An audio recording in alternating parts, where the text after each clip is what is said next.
বিল্ডিংটা কমপ্লিট হয়ে যায়। নবুয়তির যে ইমারত আল্লাহ তৈরি করেছিলেন, ওর ভিতরে একটা ইটের অভাব ছিল। আল্লাহ পাক আমাকে দিয়ে সেই শূন্য জায়গা পূরণ করে দিয়ে নবুয়তের মিশনকে কমপ্লিট করে দিয়েছেন। রাসূলুল্লাহ বলেছেন আমার পরে আর কেউ নবী হবে না। পৃথিবীর সব মুসলমানদের আকীদা মুহাম্মদ সাল্লাল্লাহু আলাইহি ওয়াসাল্লামের পরে যদি কেউ নবুয়তের দাবি করে সে কাফির, হাজার বার কাফের। তাকে যারা নবী মানবে তারাও।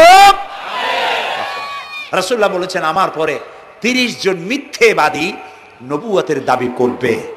তার মধ্যে একজন তো দাবি করছে রাসূলের জীবদ্দশায়, একটা ছিল মেয়ে লোক আর একটা ছিল পুরুষ। পুরুষটার নাম ছিল মুসাইলামা কাযযাব, নামই ছিল কাযযাব। কাযযাব মানে মিথ্যাবাদী। দেখছেন অবস্থা, নামই মিথ্যাবাদী। উম্মতেরা কইল যে আপনি তো একজন নবী, আমরা সৌভাগ্য আর দুর্ভাগ্য হোক আপনারা নবী বলে মানলাম।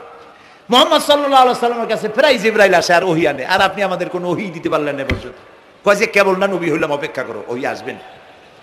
বেশ কিছুদিন যাওয়ার পর খুব চিন্তা ভাবনা করে কয় যে ওহী একটা আসছে। উম্মতেরা সব দৌড়ে আসছে, কি ওহী? কয় যে এইমাত্র শেষ রাত্রে জিবরাইল আসছিল, আইসে আমারে কয়ে গেল একটা সূরা নাজিল করলো। সূরাটা কি? ইন্না আতাইনাকাল আকাক ফাসাল্লি লিরাব্বিকা ওয়াজআক ইন্না